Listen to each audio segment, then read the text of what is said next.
갈라디아서 2장 20절 한 절인데, 오늘 산 자와 죽은 자 세 번째 말씀 나눌 겁니다. 우리 암송한다는 마음으로 같이 한번 읽었으면 좋겠습니다. 준비됐습니까? 시작. 내가 그리스도와 함께 십자가에 못 박혔나니 그런즉 이제는 내가 사는 것이 아니요 오직 내 안에 그리스도께서 사시는 것이라. 이제 내가 육체 가운데 사는 것은 나를 사랑하사 나를 위하여 자기 자신을 버리신 하나님의 아들을 믿는 믿음 안에서 사는 것이라. 아멘. 그렇게 살고 있습니까? 제가 늘 실상으로 붙드는 한 말씀이 있어요. 요한일서입니다. 4절 5절에 무릇 하나님께로부터 난 자마다 세상을 이기느니라. 세상을 이기는 승리는 이것이니 우리의 믿음이니라. 예수께서 하나님의 아들이심을 믿는 자가 아니면 세상을 이기는 자가 누구냐? 우리의 선포가 되기를 축복합니다. 예수가 하나님의 아들이심을 믿는 자가 아니면 세상을 이기는 자가 도대체 누구냐? 우리들입니다. 믿음이 세상을 이깁니다.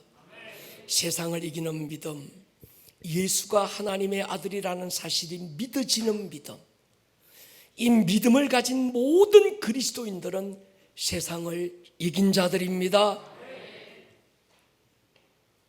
신천지의 이 아무개만 이긴 자가 아니고 예수가 하나님의 아들이심을 믿는 모든 자는 이긴 자입니다.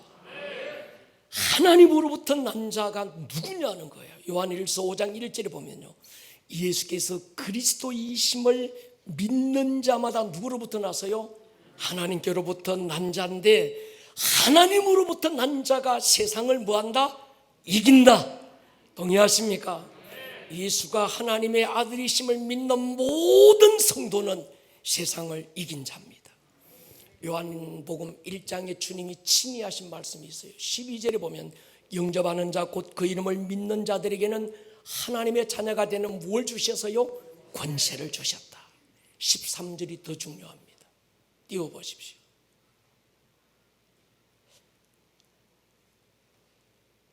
이는 혈통으로나 육정으로나 사람의 뜻으로 나지 않고 오직 하나님께로부터 난 자들이니라.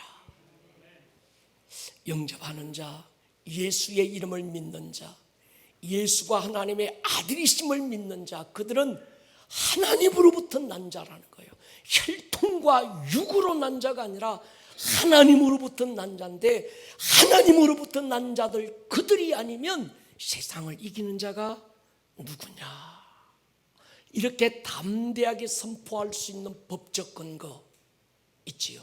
요한복음 16장에 보면 주님이 이런 말씀을 합니다. 이것을 너희에게 이르는 것은 너희로 내 안에서 평안을 누리게 하려 함이라. 세상에서는 너희가 환난을 당하나 담대하라. 내가 세상을 이겼다. 예수가 세상을 이겼습니다. 마귀의 대가리를 밟았습니다. 동의하십니까? 그 예수님이 이기실 때에 그 예수님 안에서 우리도 이긴 자들입니다.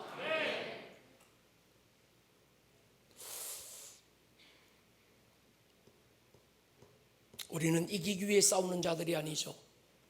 우리 주님 이겨놓은 그 싸움에 승리의 축배를 들기 위해서 싸움터로 나가는 자들입니다. 우리의 이김은 나의 어떠함이 아닙니다. 내가 얼마나 잘 살았느냐, 내가 얼마나 힘이 있느냐, 내가 얼마나 가졌느냐, 내가 얼마나 어떤 탁월한 힘이 있느냐, 그것이 나의 이김을 결정하는 게 아니라는 거죠. 나의 이김을 결정하는 오직 한 가지는 그분의 어떠하심입니다. 그분의 어떠하심은 그가 세상을 이기셨다는 것입니다. 나의 어떠함이 작고 나의 어떠함이 초라하고 나의 어떠함이 그렇게 탁월한 무엇이 없을지라도 그분은 작지 않고 그분은 강력하시고, 할렐루야. 그래서 우리는 작아도 큰 자고 연약할지라도 강한 자고 아무것도 없어도 우리는 모든 것을 가진 자입니다. 그래서 신앙을 역설의 진리라고 말합니다. 작아져야 커진다고 말씀합니다. 낮아져야 높아진대요. 가난해져야 부유한 자라고 말합니다. 죽어야 영원히 산다고 하는 거예요. 가진 것도 자랑할 것 아무것도 없는데 하나님은 우리를 향하여 너는 부유한 자라, 모든 것을 가진 자라고 말씀하는 거지요. 십자가가 누군가에게는 미련하고 초라함이고 실패고 절망이고 죽음이지만, 그러나 누구인가에게는 십자가는 하나님의 지혜고 성공이고 소망이고 생명이 되는 줄 믿습니다. 그래서 신앙인은 역설의 진리를 믿는 사람들이에요. 분명히 죽었는데 그때부터 사는 것이 무엇인지 경험하게 되는 사람. 분명히 가진 게 아무것도 없는데 모든 것을 가졌다는 것을 그제서야 발견하게 되는 것. 분명히 실패했고 다 잃어버렸는데 그제서야 승리했고 모든 걸 가진 자라는 비밀이 열리는 사람들, 저와 여러분들인 줄 믿습니다. 반대로는 살았다고 말하는데 죽은 자들이 있어요. 자기는 이겼다고 말하는데 실상은 패배자가 있는 거예요. 모든 걸 다 알고 있다고 말하는데 아무것도 모르는 자가 있습니다. 자기는 밝게 보고 있다고 말하는데 주님은 너는 아무것도 보지 못하는 소경이라 안약을 사서 너의 눈에 발랐으면 좋겠다. 자기는 모든 것을 가진 부유한 자라고 말하는데 주님은 네가 얼마나 초라하고 가난하고 불쌍한 자인지 좀 알았으면 좋겠다.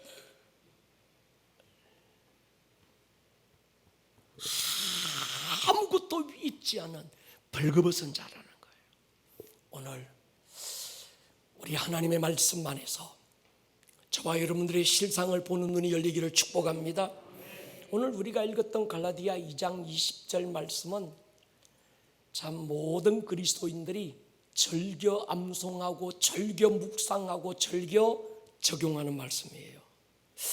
저도 참 성경의 많은 말씀들을 사랑하지만 제가 가장 좋아하고 즐겨 묵상하는 말씀이 이겁니다. 다윗에게 시편 27편 4절이 있었다면 바울에게는 갈라디아서 2장 20절이 있었습니다. 다윗에게 시편 27편 4절 274가 그의 신앙 고백이고 노래고 간증이고 다윗의 모든 생애를 대신할 수 있는 한 구절이 274 시편 27편 4절이었습니다. 마찬가지로 갈라디아서 2장 20절은 바울이라는 한 사람 전체 인생의 송두리째 그 인생을 대변하는 말씀이고 바울의 신학이고 신앙이고 간증이고 자신과 세상을 대한 또 어둠의 영들에 대한 믿음의 선포가 갈라디아 2장 20절. 그러니까 바울의 신학, 바울의 생애, 바울 존재의 총체적인 결론이 뭡니까? 갈라디아 2장 20절이에요. 그래서 시편 27편 4절 요 한 구절만 가지고도 바울의 전체가 보이는 것처럼 갈라디아 2장 20절 한 구절만 가지고도 바울이 다 보이는 거예요. 할렐루야. 같이 다윗과 바울만 그렇겠습니까? 하나님으로부터 난 자, 육이나 혈통으로 나지 않고 하나님으로부터 난 모든 그리스도인들의 신앙의 잣대, 그 사람의 영적 바로메터, 그 사람의 영성의 깊이, 크기, 너비, 분명한 잣대가 뭘까요? 갈라디아 2장 20절입니다. 여러분, 우리가 금식하고 기도할 수 있습니다. 성경을 많이 읽고 지식적으로 알 수도 있습니다. 교회 안에서 이런저런 직분받고 오랜 세월 믿고 왔을 수도 있습니다. 그러나 그것이 신앙의 깊이를 결정할 수는 없어요. 모태신앙인데요, 우리 아버지가 누군데요, 그것이 그 사람의 영성의 잣대가 아니라는 거예요. 어떤 한 사람의 영성의 깊이, 신앙의 척도의 정확한 바로메타는 이겁니다. 갈라디아 2장 20절이 얼마만큼 경험되고 얼마만큼 갈라디아 2장 20절을 살아내느냐, 이것이 기준인 거예요. 내가 그리스도와 함께 십자가에 못 박혔다. 그래서 나는 그리스도와 함께 이미 죽은 자다. 자기 죽음에 대한 선언. 이제 내가 살아있는 건 내 안에 예수님이 살아 계신다. 자기의 삶의 선포. 그리고 마지막으로는 오늘 내가 살고 있는 건 예수를 믿는 믿음으로 오늘을 살고 있다. 아무리 읽고 묵상해도 이처럼 탁월하고 놀라운 신앙의 고백은 없는 것 같아요. 여러분, 성경에 주님의 옷자락을 자기가 만져서 치유받은 사람도 있지만 주님이 만져서 치유받은 사람들도 있습니다.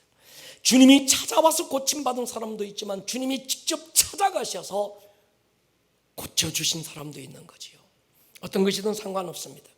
주님이 나를 만지지 않으면 당신이 주님의 옷자락을 만지십시오. 주님이 당신에게 오지 않거든 안 오신다고 한없이 기다리거나 넋두리하지 말고 당신이 그분께 다가가십시오. 로마의 한 장군의 아들이 아버지께 불평을 했어요. 아빠, 내 칼은 너무 작고 짧아요. 아빠가 아들에게 이렇게 말합니다. 네 칼이 짧다고 불평하지 마라. 칼이 짧으면 적을 향해서 네가 한 걸음 더 가까이 다가가라. 여러분, 주님이 나를 만지시는 때가 있고 또 내가 주님을 만져야 될 때도 있습니다. 모든 예배 시간에 주님이 우리에게 다 다가오는 건 아닌 것 같아요. 같은 예배 자리, 같은 시간인데 어떤 때는 주님이 나를 만지시는 경험이 선명하고 내게 말씀하시는 주님의 음성이 선명하게 들려올 때도 있지만 또 어떤 때인가는 주님의 음성이 들려오지 않을 때가 있는 거예요.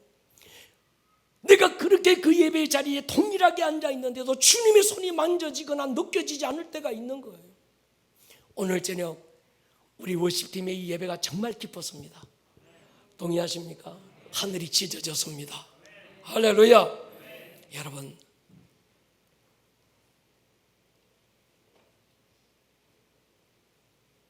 내가 정말 주를 향해서 나아갈 때 오늘도 주님이 나를 만지셨어. 찬양하다가 울고 기도하다가 기뻐 뛰고 막 이런 때도 있는데, 근데 어떤 때인가는 답답할 때가 있는 거예요.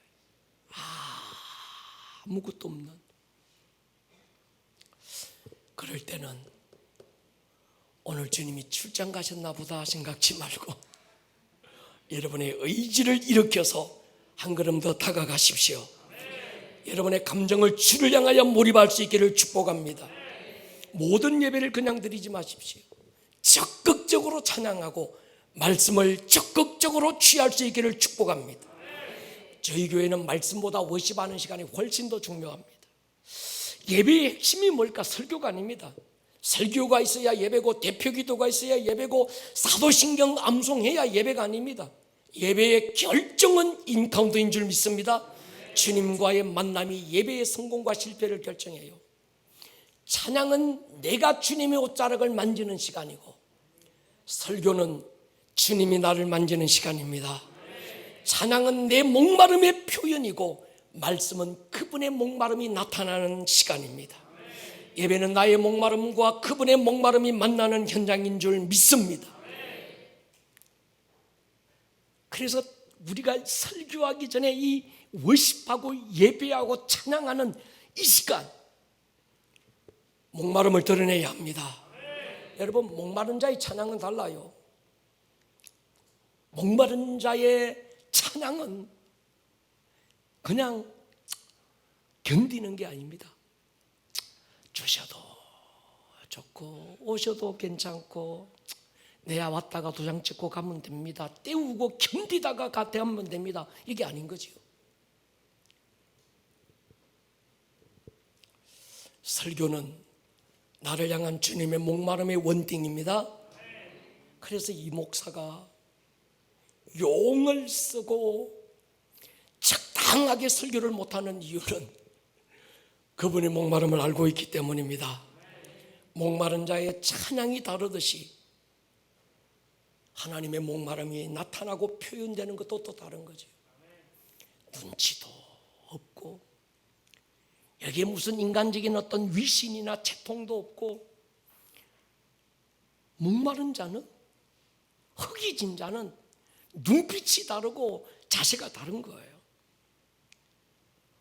그래서 제가 그런 생각을 해봤습니다. 하나님, 우리가 이 철야 말고 주일 오전 예배를 설교를 안 하는 거예요.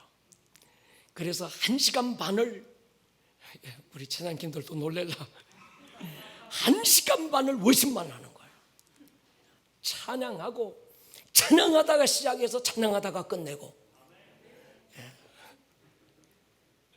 뭐 설교가 필요 없다, 무용이다, 뭐 그런 얘기가 아닙니다. 워십이 중요한 거예요. 할렐루야. 정말 진짜 예배가 뭘까요? 하나님과의 만남인 거죠. 오늘 목사님 뭐 설교가 없는 예배가 어디 있어, 사도신경 없는 예배가 어디 있어, 그건 이단들이야 뭐 있다고 소리 하지 말고, 설교가 있고 없고를 떠나고 거기에 무슨 뭐 다른 의식과 절차와 순서가, 시간이 있고 없고를 떠나서 주님이 나를 만지시면 예배고, 찾아오시면 예배고, 주님과의 만남이 있으면 예배인 줄 믿습니다. 그런 예배를 우리가 경험해 보자는 거예요. 시간 됐는데 예배 단골로 지나가는 사람들이 있거든요. 오다가 자기 목자한테 물어요. 카톡 보내가지고 목사님 설교 시작했나 안 했나? 안 했다. 다행이다. 내가 빨리 가야 될 건데. 목사를 의식하는 게 아니고 주님을 의식하십시다. 그 사람들은 꼭 예배 시간 또 끝나기 전에 또 도망갑니다. 여러분, 복음서 가운데 가장 중요한 말씀을 우리는 산상수훈이다. 마태복음 5장, 6장, 7장 예수님이 산에서 가르치신 요 3장, 석장의 산상수훈은 신약 복음서의 전체 엑기스가 여기 있습니다. 구약의 모든 율법과 토라를 완성한 복음 중에 복음이 산상수훈입니다.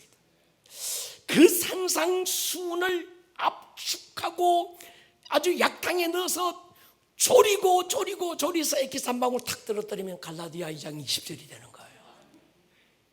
이게 비유가 맞나 하여튼 모르겠지만 그런 것 같아요. 여러분 보시고, 구약 율법에서 살인하지 말라, 형제를 미워한 것도 살인이다, 예수님이 완성해 버렸습니다. 여자를 보고 음욕만 품어도 간음이다, 완성해 버렸습니다.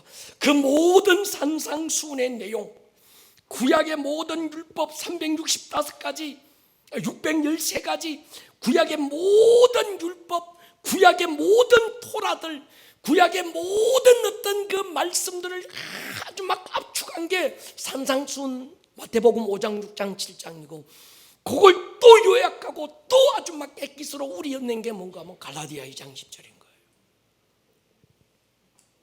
내가 그리스도와 함께 십자가에 못 박혔다. 박혔습니까? 박혔습니까? 못 박혔다 이 말은 죽었다는 거예요. 난 산 게 아닙니다. 살아서도 죽은 자입니다. 그런데 죽음으로 끝나지 않고 내 안에 예수가 살고 있습니다. 예수가 살고 있습니까? 예수가 살고 있다는 것으로 끝나는 게 아니라 이제 내가 사는 건 하루를 더 살고, 오늘도 내가 밥을 먹고 공부하고 일을 하고 오늘도 내 삶의 현장에서 뛰고 있는 이유는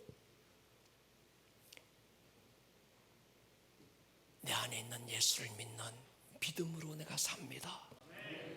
이 한마디가 우리 신앙의 궁극적인 목적인 거죠.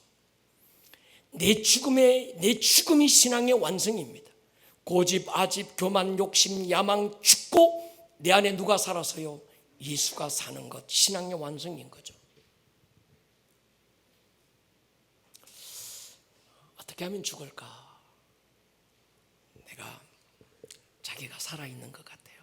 아직도 내가 살아 혈기 부리고 아직도 아직도 내 자아가 살아서 교만하고, 아직도 내 자아가 살아서 이게 욕심 부리고, 내가 앞서서 인간의 냄새에 풍기고, 내가 누가 알아주면 좋아서 할렐레, 누가 안 알아주면 또 막 찌그러져서 시험 들고 삐지고, 내가 그래서 나 죽어야 돼요. 내가 산기도하면 금식 내가 40일 아침 저녁 막 굶고 금식하면 내가 죽을까요? 더 강해져. 더 질기도록 막 강해지는 거예요. 강팍해지고. 여러분, 사람이 바뀔까요? 안 바뀔까요? 사람이 바뀐다는 게 신기한 것 같아요. 사람이 바뀐다면 무엇으로 바뀔까요? 배워서 바뀌고, 가져서 바뀌고, 돌을 닦고 수양을 해서 바뀔까요? 못 배워서 안 바뀌는 걸까요? 덜 가져서 안 바뀌는 걸까요? 세월이 갈수록 요지경이 되어가는 이유, 지식의 결핍인가요? 우리나라도 TV 프로그램에 남자가 남자를 공개 구인, 이거 뭡니까? 이거 전에 어떤 TV에 보면 남녀가 나와가지고 서로 상상이 이거 서로 그거 하는 거 있지요. 무슨 마끼리 나와가지고 지금 그거 하는 거예요. 안 봤습니까? 기가 막힌 세상입니다. 여러분, 과학과 문화와 문명이 문제일까요? 과학이 더 발전하면 세상이 바뀔까요? GDP가 올라가면 세상이 더 바뀔까요? 또 다른 학문이 나오고 연구 논문이 나오면 세상이 바뀌고 사람이 바뀔까요? 빌 게이츠나 아니면 탁월한 어떤 리더가 나오면 세상이 바뀔까요? 사람이 바뀌는 건 한 가지밖에 없습니다. 죽어야 바뀝니다. 누가 그런 말 하더만요. 갑자기 바뀌니까 죽을 때가 됐나벼. 내가 내린 결론이 죽어야 바뀐다. 동의하십니까? 죽기 전에는 안 바뀌는 게 인간입니다. 근데 문제는 안 죽고 못 죽는다는 게 문제인 거예요.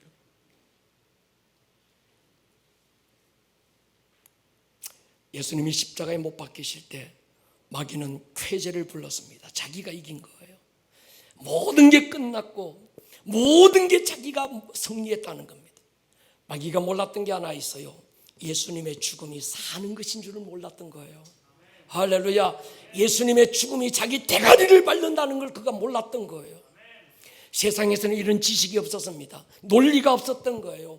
누군가가 막 집 밟아야 죽여야, 남을 죽여야 내가 이기고 내가 살고, 남을 막 집 밟고 이래서야 내가 성공하고 승리하고, 그건 세상의 논리고 세상의 진리인데, 하늘의 진리는 예수님이 죽어야 우리가 사는 겁니다.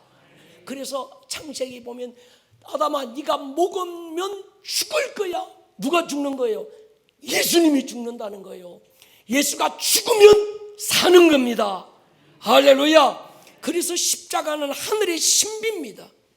다른 사람들보다 더 많이 가지고 높아지고 힘 있으면 강해지고 이기는 건 세상 논리지만, 가지고 배우고 모든 것 강해져도 결국 그것이 아무 소용없는 안개라는 걸 다 늙어서야 깨닫는 거예요. 솔로몬이 그랬습니다. 전도서 1장 보십시오.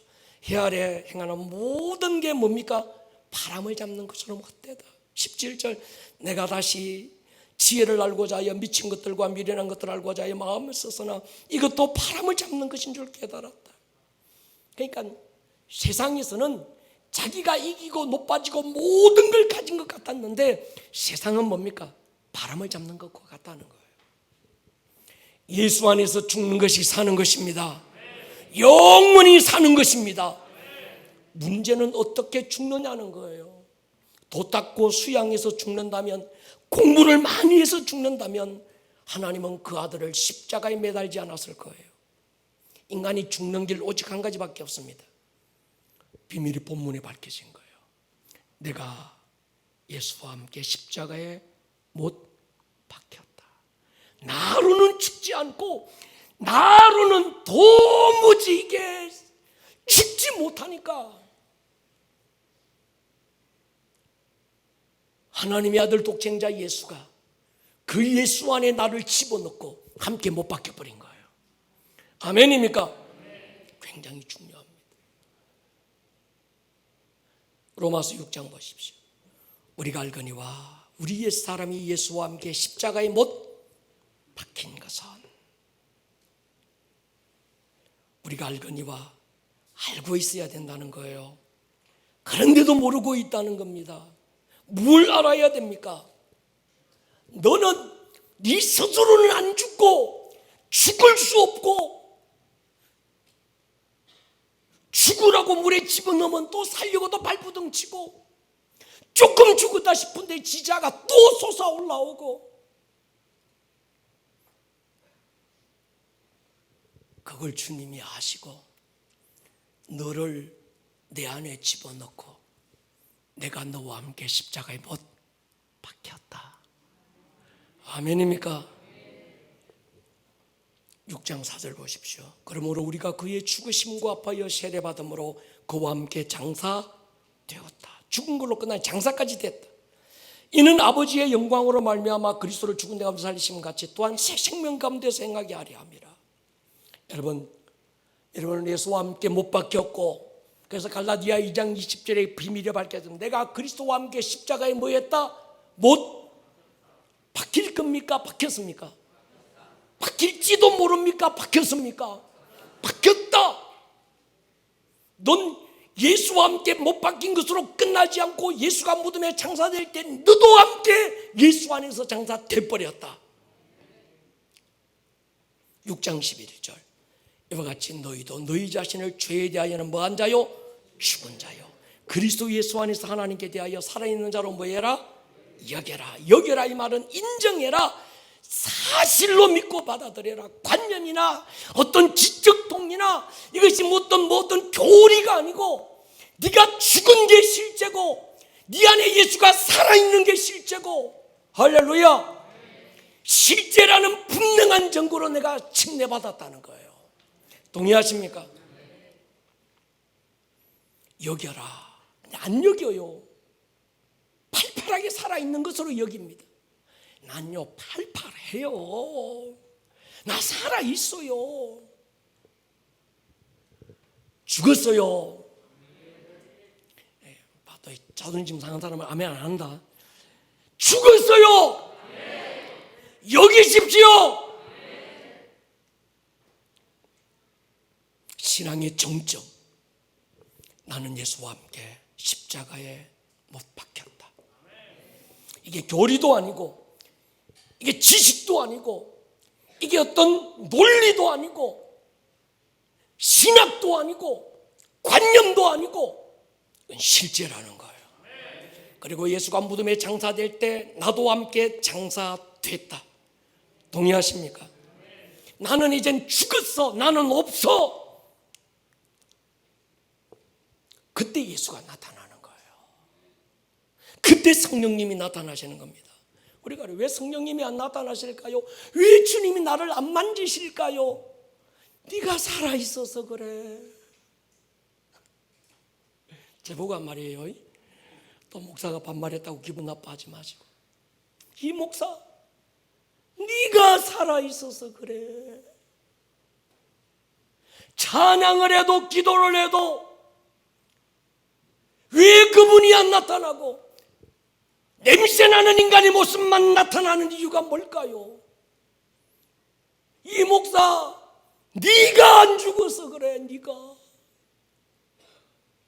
실제 죽었는데 죽은 것처럼 안 여겨서 그래. 살아있는 것으로 여기고 인정하니까 그래.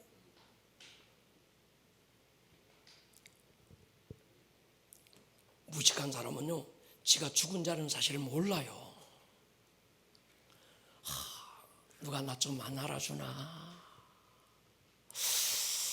내 이름이 좀 유명해졌으면 좋겠어. 유튜브, 페이스북, 인스타 조회수가 팍팍팍팍팍 올라가서 하루에 어느 날 갑자기 보니까 막 10만을 치고 나중에는 막 100만을 조회수가 쳐.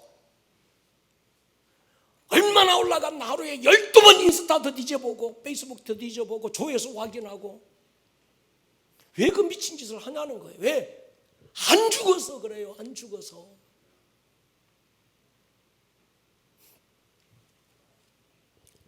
제가 과격하게 얘기하더라도 하나님의 열심으로 받으십시오. 신약에서 예수님 다음으로 영적 신비와 높이와 깊이를 경험한 사람이 바울입니다. 베드로는 베드로 전후서 2권을 기록했는데 바울은 13권을 기록했어요. 그래서 베드로는 지가 집필할 능력이 없어서 대피를 합니다. 누군가가 지금 내 얘기를 대신 쓰고 있다, 지금 그렇게 얘기하는 거예요. 특히 로마서를 읽어보면 문학을 전공한 제가 볼 때 로마서만큼 완벽한 문학적 요소를 가진 책이 잘 없습니다. 그러니까 지금부터 2000년 전 그때 당시의 상황에서 논문 형식의 완벽한 문학적 요소를 다 가지고 있는 책이 로마서입니다. 소아시아와 유럽에 바울이 개척하고 제자 삼은 사람들이 얼마나 많습니까? 바울의 손수건 앞치마만 덮어도 귀신이 떠나가고 병이 치유되고 죽은 자가 살아났어요. 그러니까 인간적으로 볼 때 바울은 가장 큰 자고 가장 성공한 사람이고 가장 유명한 사람이고 가장 영적인 사람이 바울입니다. 바울이 그런 자기를 가리켜서 나는 지극히 작은 자 중에 더 작은 자야.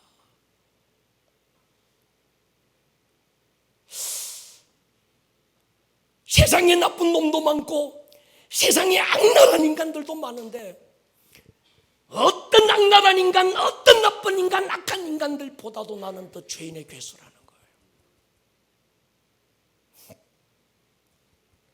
자기가 배웠다는 것, 알고 있다는 것, 자기의 모든 배경과 스펙을 배설물처럼 여겨버리고 이제 나는 없어.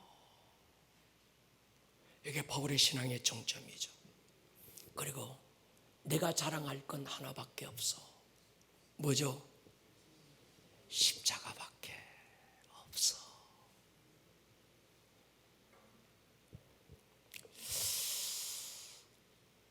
바울을 바울되게 만든 결정적인 신앙의 고백, 갈라디아 2장 10절이에요. 난 예수와 함께 십자가에 못 박혔어. 나 바울은 죽은 자입니다. 그리고 내 안에 예수가 살아 있습니다. 오늘 내가 사는 건 예수를 믿는 믿음 때문에 삽니다.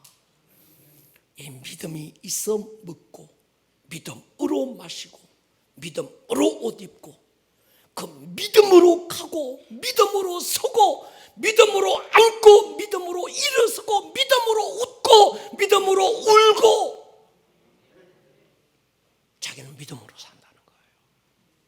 여러분, 이게요 바울만의 신앙 고백이 아닙니다.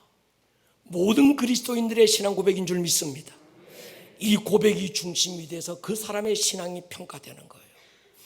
누구라도 이 고백이 없다면 그는 여전히 죽은 자고 그는 구원과 상관없는 자고 믿음과 상관없는 자인 거죠.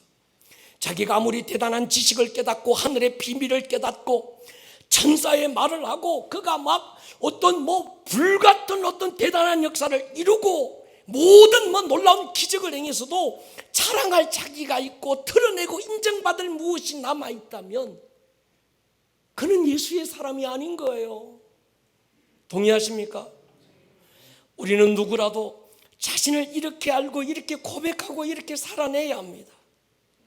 이렇게 알고 있습니까? 모르고 계십니까? 바울처럼 이렇게 고백되고 있습니까? 이렇게 선포되고 있습니까? 이렇게 여기고 있습니까? 만약에 아니라면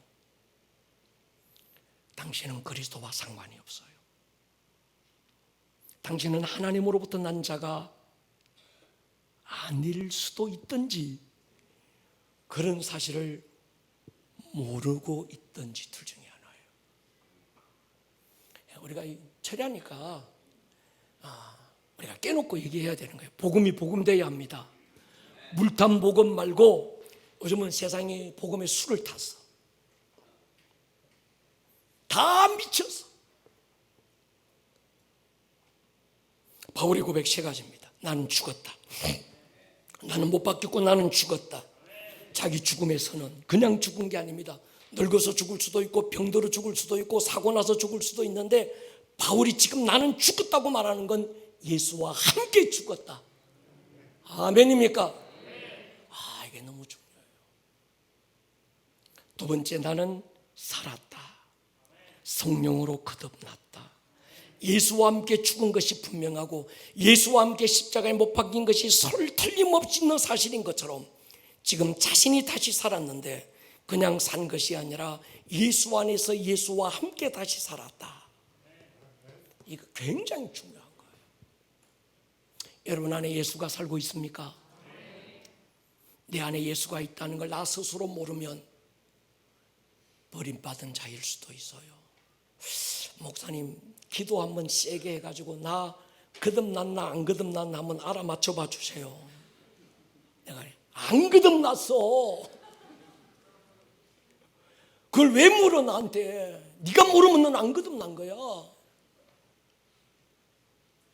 요즘 좀 직설적인 표현이 필요해요. 할렐루야. 제가 원래 직설적으로 말하는 사람이 아니거든요. 제가 시인이잖아요. 시는 은유 표현입니다. 빨간 것도 빨갛다 그러면 이건 어떤 그 논설이 되는 거지, 논문이 되는 거고, 시가 되려면 이걸 빨간 걸 빨갛다고 얘기하면 안 돼. 사과처럼 생겼다 요래야 되는 거예요. 잘 익은 사과네 이래야 이게 시가 되고 시적 은유가 되는 거예요. 원래 제가 그런데 요즘은 가슴이 뜨거워서 그걸 못해요.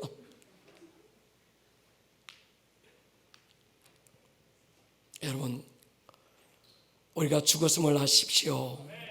다시 예수로 산자임을 아시기를 축복합니다.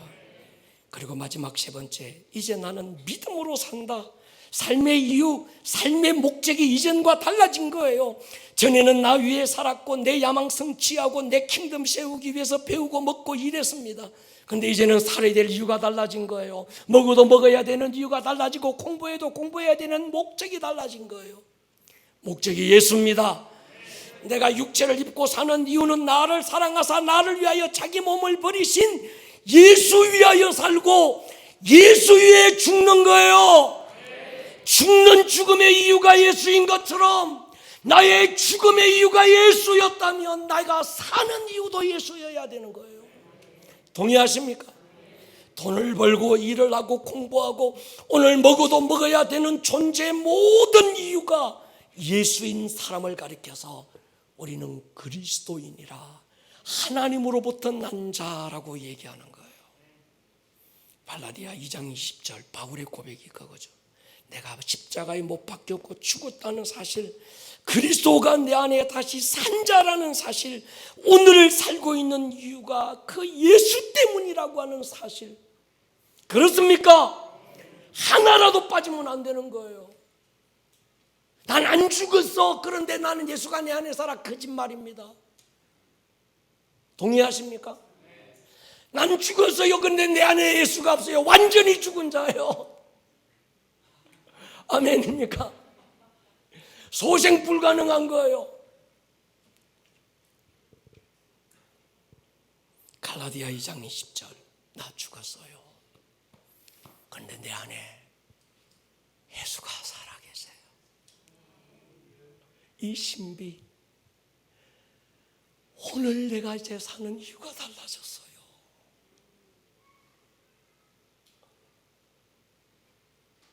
예수 때문입니다. 그러니까 분명한 핵심 키워드는 죽었다는 거예요. 시작이 죽음입니다. 바울은 자기 자신의 죽음을 선언합니다. 기본 이론 종교적인 교리가 아니죠. 실제지요. 여러분, 죽어야 다시 삽니다. 오늘 이 얘기 계속 할 거예요. 죽어야 삽니다. 죽어야 내 안에 예수가 살아요. 내가 안 죽어서 내 안에서 예수가 죽어요. 내 성질이 안 죽고 교만이 여전하고 욕심이 가득 차서 당신 안에 예수가 죽고 있는 거예요. 이것도 아멘 하십시다. 뭐 복 받아라, 잘 되라, 막 이것만 막 아주 입이 찢어져라 아멘 하지 말고, 아멘입니까? 기억하십시오. 당신은 죽었습니다. 당신 안에 죽어야 당신 안에 예수가 삽니다. 당신 안에 예수가 살아야 그분이 나타나고 그분이 드러납니다. 그분이 살아야 믿음으로 오늘을 살아낼 수 있습니다. 내 인격, 내 힘으로, 믿음으로 못 살아냅니다. 여러분, 믿음으로 살려고 해보세요. 더 안 됩니다. 하루에도 12번 내가 집사 맞나 싶고, 내가 목사 맞나 싶고, 믿음으로 살아보려고 용쓰고 애쓰면 더 쓸수록 안 사라지고, 그래서 자기 정죄하고 신시한탄하고, 자기를 정죄하는 사람은 꼭 다른 사람도 정죄해. 지가 똑같은 줄 아는 거예요.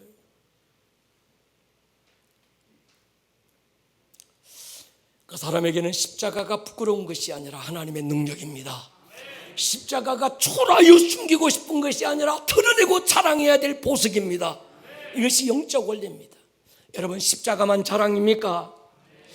자랑할 게 아무것도 없습니까? 십자가 외에는 내세울 것도 없고 드러낼 것도 없다고 인정하십니까? 그래야 당신은 죽은 자예요. 그래야 당신 안에 예수가 산 자입니다. 그 사람이라야 겸손할 수 있고, 그 사람이라야 십자가의 사람일 수 있습니다. 십자가의 죽음이 목적이 아니고 살리는 게 목적이죠. 예수가 내 안에 사는 게 목적입니다.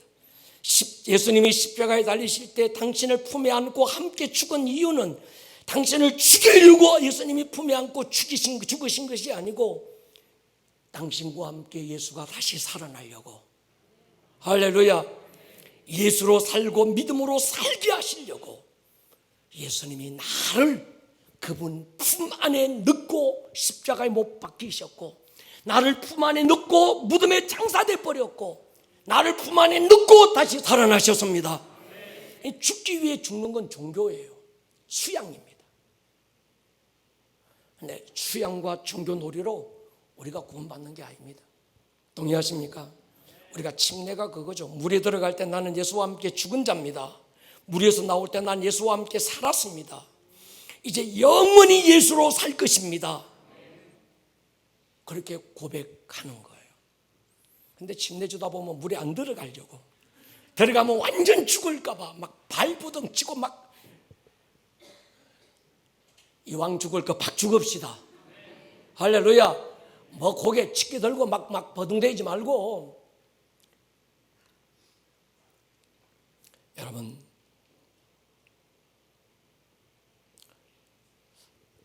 바둥대다가 억지로 죽으면 안 됩니다. 기쁨으로 죽고, 할렐루야, 당당하게 나는 죽은 자임을 선포하십시다. 당당하게 내 안에 예수가 살았다고 선포하십시다. 난 하루를 살아도 사는 이유가 있어요. 예수로 살 것입니다. 오늘의 이 말씀이 참 받기가, 여러분 아멘 하지만 참 쉬운 주제가 아닙니다. 목사도 복 받으십시오, 평강 샬롬 막 이런 거 설교하면 얼마나 좋아요. 근데 당신 죽었다고 얘기하는 게 참 쉬운 얘기 아닙니다. 아무나 들을 수 있는 말씀도 아니고 아무나 믿을 수 있는 말씀도 아닙니다. 성령께서 들을 길을 주셔야 들을 수 있고, 동의하십니까? 하나님으로부터 난 자들 그들만 이 말씀이 그들 안에 경험이 되는 거예요. 바울 보십시오. 바울이 육체라는 껍데기를 입고 오늘 살고 있는 게 틀림없는데, 자기 자신을 가리켜서 데무터, 지난주 얘기 들었죠. 첫 번째 날, 산자 죽은 자 첫째 날, 데무터, 하나님의 형상의 모양, 데무터, 하나님의 형상인 하나님의 아들 예수 그리스도, 하나님의 형상인 예수를 내 안에 담아야 될 껍데기, 빈 그릇, 데무터. 난 예수와 함께 죽었고 그래서 오늘을 내가 살고 있지만 난 원래부터 처음부터 데무터였어요. 껍데기였어요. 내 안에 예수님, 하나님의 형상인 예수님이 살아있습니다. 내가 살고 있는 게 아니라 내 안에 예수가 살고 있는 사람, 그 사람이 그리스도인입니다. 아니면, 그게 아니라면 자기를 위해서 예수를 이용해 먹는 종교인일 뿐이에요. 종교인은 자신을 위해서 예수가 필요한 사람, 그러나 신앙인은 예수를 위해서 예수로 인해서 사는 사람. 껍데기는 이효봉입니다. 껍데기는 암흑의 권사예요. 껍데기는 암흑의 집사입니다. 그 안에 진짜가 따로 있는 거예요. 누구죠? 예수가 진짜야. 이게 참 아멘하기가 어려운 말씀이죠.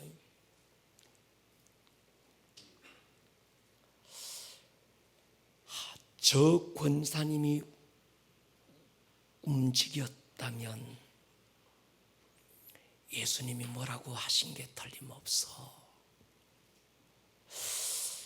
저 권사님이 저런 선택을 했을 때는 우리가 몰라서 그렇지 예수님이 저 권사님께 무슨 말씀을 하신 게 틀림없을 거야. 이런 사람. 저 목사님이 저런 결정을 했을 때는 성령님께서 뭐라고 하신 게 틀림없어. 저 사람을 움직이는 건 저 사람이 아니야. 성령님이 하라고 하셔서 하셨고 가라고 해서 가고 있는 거야. 저 사람은 예수가 결정하지 않으면 손가락 하나 움직이지 않는 사람이야. 이런 사람. 우리 모두가 되기를 축복합니다. 이런 게 인정이 돼야 되는 거예요.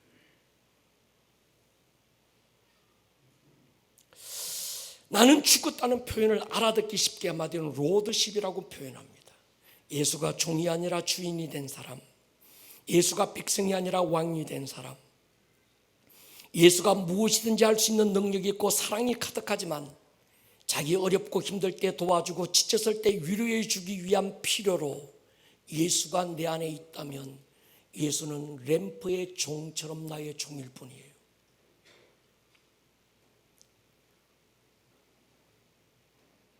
이 물탄 복음을 듣고 나면요, 술탄 복음을 제대로 복음으로 듣지 못하면요 전부 샤먼이 됩니다. 샤머니즘이 돼요. 복주의소, 요거 해결해 주이소, 요거 필요한데 요거 공급해 주고 저거 주고 요거 필요하고 뭐 전부 지야. 물론 어린애들은 그럴 수 있어요. 근데 집사가 되고도 거짓하고 있으면 얻어 터지는 수가 있어요. 아멘입니까? 권사가 되고 10년을 믿고도 거짓하고 있으면 한 대 맞아야 돼요. 하나님한테. 그래서 정신 차려야 돼요. 교회들이, 성도들이 듣고 싶어하는 설교, 성도들이 원하는 설교, 사람들에게 인기받는 설교, 잘 될 겁니다. 괜찮아요. 하나님이 역사하실 거예요. 성경 보이소. 먹든지 뭐 먹을까 마실까 입어라 염려하지 말라고 그랬잖아요. 하나님이 책임진대요. 아니에요. 안 집니다. 마태복음 6장 19절 보십시오. 너희 보물을 어디에 쌓아두라? 하늘에 쌓아두라. 하늘에 쌓아둔 그들만 지가 염려하지 않아도 되는 거예요. 하늘에 쌓아둔 게 없으면 네가 염려해. 그건 지가 염려해야 되는 거예요. 아멘입니까? 근데 하늘에 쌓아둔 거 깨고도 아무것도 없는데 전부 나 위에서 나 맨날 그것만 하다가 누가 어려운다고 하늘에 쌓아둔 것도 없으면서 하나님이 내일 먹을 거 마시면 염려하지 말라고 했어요. 내일 일은 염려하지 말라고. 아니야, 내일 네가 염려해야 돼. 너는 내가 볼 때. 이렇게 얘기하고 싶은 사람들이 많다 이거예요. 이렇게 얘기는 못해. 진짜 이렇게 얘기하고 싶은 사람들이 너무 많은 거예요. 전부 자기 위해서 지. 조금만 되면 삐지가지고 입이 대빨 나와가지고 하나님은 말이야 누구만 이뻐하고 누구는 안 이뻐하는 것 같아. 막. 여러분, 바른 복음의 기준은 예수가 당신에게 누구냐는 거예요. 예수가 당신에게 종입니까 주인입니까? 여기서 복음이 결정되는 거예요. 주님은 제자들에게 하나만 물었습니다. 사람들이 나를 누구라고 하느냐? 너희는 나를 누구라고 하느냐? 주는 그리스도시요 살아계신 하나님의 아들입니다. 그리스도 기름 부음을 받은 자. 누구에게 기름 붓습니까? 왕에게, 선지자에게, 대제사장에게. 신앙의 잣대 정확합니다. 예수가 당신에게 왕이냐? 예수가 당신에게 그리스도냐는 거예요. 천국 가고 지옥 가고 그건 두 번째입니다. 이 땅에서 내가 기도할 때마다 하나님이 응답 팍팍 해줘서 다 잘되고 다 풀리고 다 형통하고 다 얻고 다 누리고 그건 두 번째입니다. 첫 번째가 뭔가요? 예수가 당신에게 누구냐는 거예요. 정확한 발음했다. 예수가 당신에게 왕입니까? 한 이야기가 있습니다. 로마의 한 장교가 주님을 찾아왔어요. 자신의 문제가 아니라 부하가 병들었습니다. 주님이 흔쾌히 고쳐주겠다고 그래요. 그때 이 장교가 고백하는 고백이 있습니다. 뭐라고 그럽니까? 주님, 나는 군인입니다. 내 위에 상관이 있고 아래에 부하가 있어요. 부하는 상관의 말에 절대적으로 복종합니다. 나는 지금 당신을 나의 왕으로 인정합니다. 주님 말씀해요. 내가 이스라엘 가운데서 이만한 믿음을 만나보지 못했다. 믿음은 예수님을 왕으로 알고 그분의 말씀을 음행으로 받는 거예요. 물어야 됩니다. 집사님, 예수 믿고 응답 몇 개 받았어? 예수 믿고 복권 당첨됐어? 예수 믿고 막 병 낫고, 예수 믿고 막 잘 되고, 막 애들 자식들 스카이 학교 가고, 막 외국 학교 가고, 그래서 장학금 받고, 그런 거 묻지 말고 하나만 물어야 돼요. 예수가 당신에게 왕입니까? 동의하십니까? 아니면 예수가 당신을 위해서 일하는 종입니까? 예수님은 문제 해결사가 아닙니다. 우리의 왕으로 오셨습니다. 부르는 노래 있잖아요. 주님만이 왕이십니다. 또 그다음에 먹고 주님만이 왕이십니다. 내 삶에 노래는 그렇게 해놓고 지가 왕이요. 예수 믿는다는 말, 예수가 죽으면 죽는 거예요. 예수가 포기하라면 포기하는 겁니다. 죽고 사는 게 내게 권한이 없는 사람, 예수가 머리시라 나는 예수가 죽으면 다 죽는 거예요. 예수님이 나의 세이비어리 될 수도 있지만 그분이 나의 로드가 되는 거죠. 신앙의 기준, Jesus is my Lord. 예수가 나의 주인입니다. 예수가 나의 헬프가 아니고, 예수가 나의 위로자가 아니고, 예수가 나의 왕인 사람. 신앙의 기준. 내가 예수 믿고 복 받을 수도 있고, 병에서 고침 받을 수도 있고, 안 풀리는 일들이 갑자기 풀릴 수 있습니다. 그러나 예수를 믿는다는 말은 예수가 나의 왕이 되신다는 말입니다. 예수 믿고도 여전히 자기 뜻대로 살고, 자기 욕심대로 살고, 자기 고집대로 살면서 예수 이름만 부른다고 예수 사람 되는 게 아니죠. 그러니까 우리가 처음부터 본질적인 동기가 아니라 비본질적인 동기로 예수 믿을 수 있습니다. 신앙의 출발이 아내인 사람이 있어요. 가정의 평화를 위해서 아내 저 인상 쓰는 거 내가 볼 수 없어서 그저 따라가 주는 거야. 신앙의 출발이 돈인 사람이 있어요. 일이 그렇게 안 풀리고 사업 부도나고 다 망하고 다 넘어가게 됐는데, 그래서 마지막으로 내가 예수라도 붙들어 보겠다 해서 교회 나온 사람이 있습니다. 신앙의 출발이 건강인 사람도 있어요. 그러나 그게 전부가 되면 안 됩니다. 아멘입니까? 예수님의 제자들도 처음부터 순수한 동기로 주님 따랐던 인간 없어요.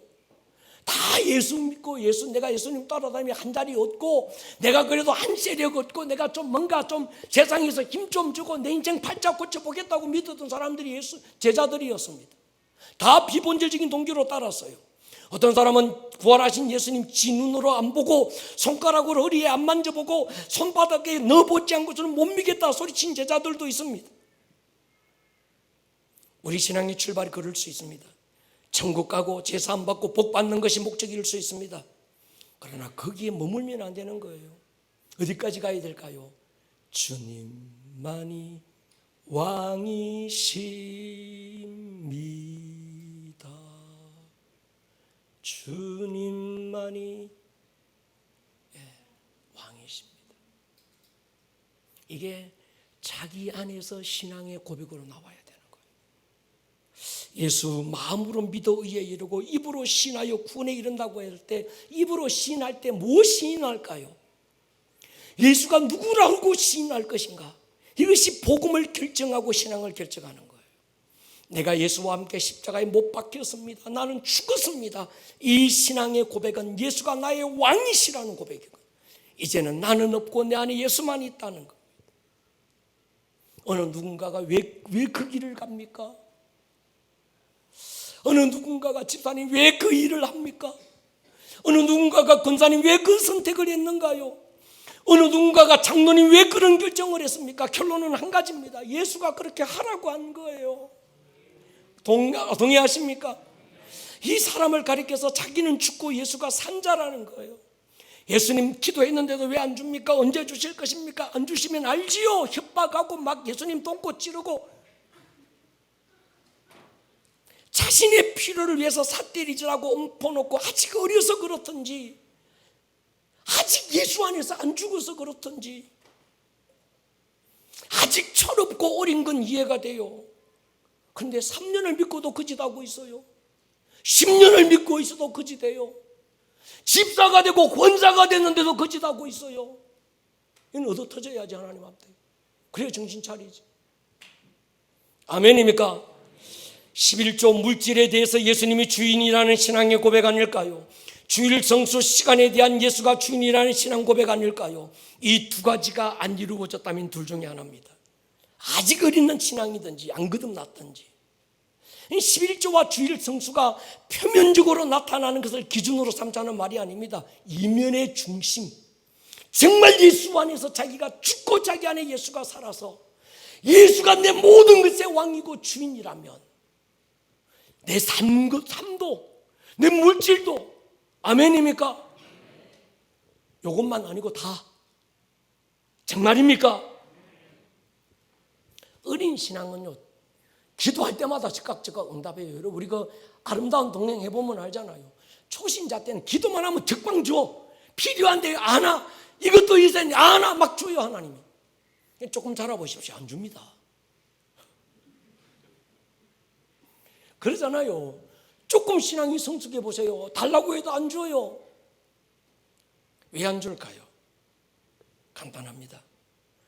주님이 보실 때 넌 지금 달라고 떼쓸 때가 아니야. 할렐루야. 발구르고 그럴 때가 아니라는 거예요. 제자들 갈릴리로 보냅니다. 광풍이 몰아쳐서요, 죽는 줄 알고 노젓고 수단 방법 다 동원해요. 그래도 통하지 않고 다 죽게 됐을 때 주님이 물 위로 걸어서 옵니다. 오신 목적이 풍랑으로부터 구원해 주려고 오는 것 같지가 않아요.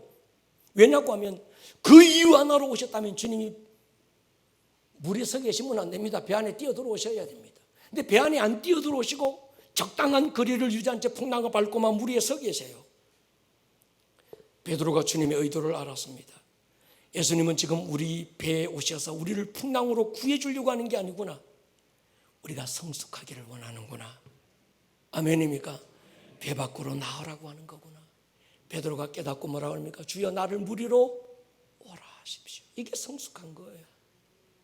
명령을 기다리는 거예요. 와서 나 구해 주이소. 내가 지금 위험한데요. 내가 지금 쫄아서 다 죽게 됐는데요. 나 위로해 주시고, 나 등 두들겨 주시고, 나 좀 안아주시고. 주님은 그 자리가 말고 이제 네가 제자라면 배 밖으로 뛰어나오라는 거예요. 아멘입니까? 주님 적중했습니다. 베드로야 오라는 거예요.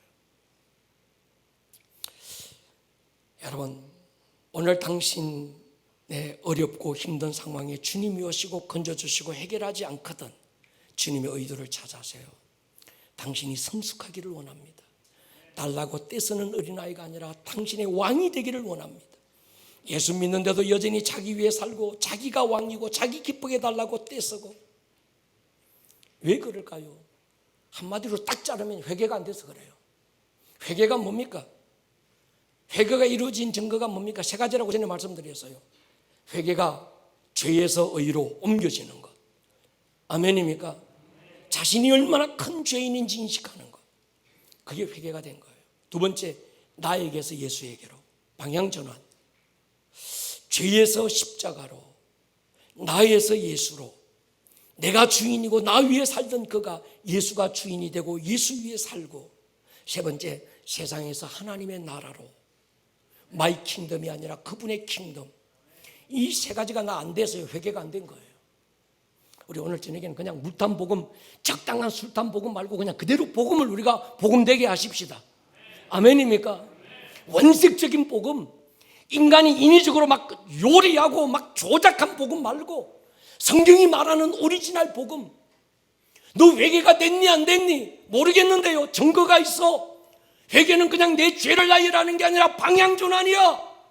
어떤 방향전환입니까? 죄에서 십자가로 방향전환이 됐느냐? 아멘입니까? 할렐루야. 나에게서 예수로 방향전환이 됐느냐? 세상에서 하나님의 나라로 방향전환이 됐느냐? 이거 보라는 거예요. 이게 안 됐다면 아직 회개가 안 된 거예요. 아멘입니까?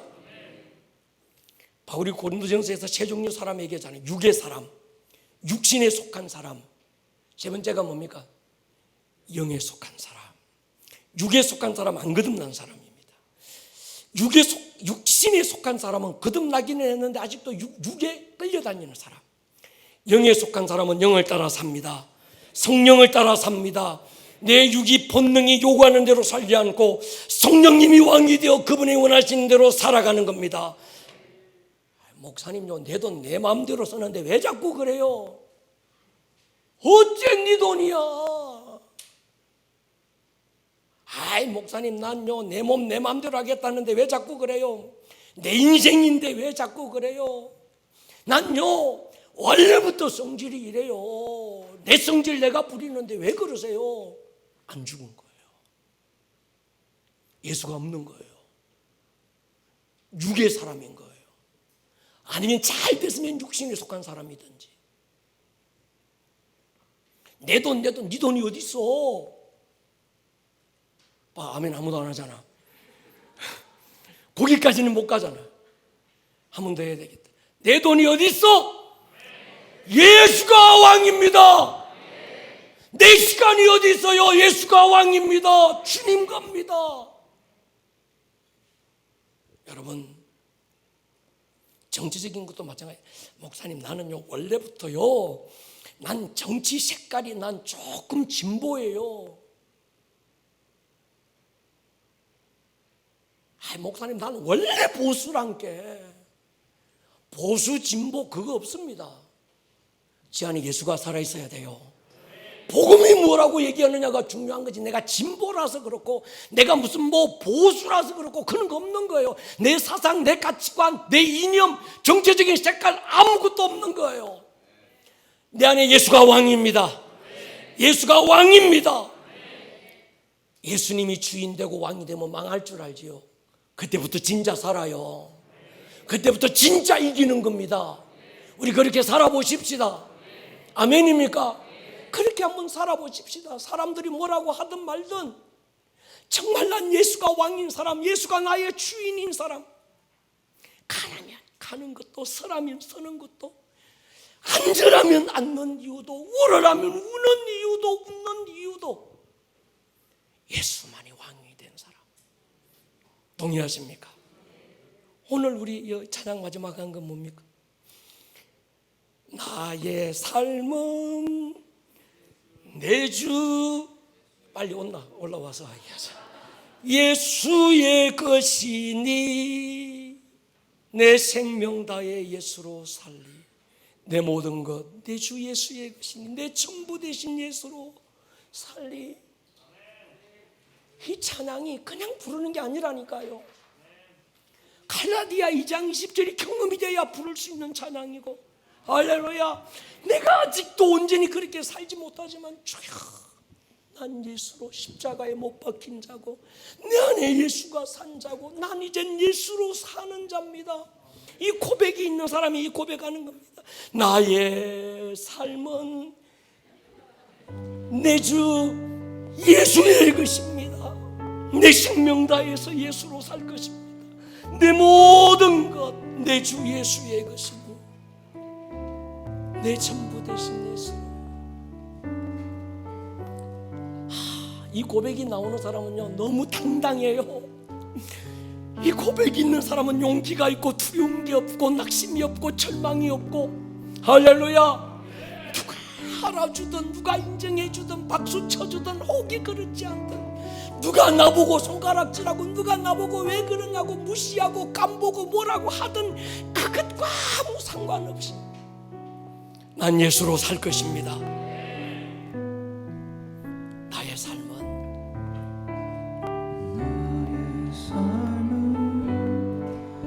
내 주 예수의 것이니 내 생을 다해 예수로 살리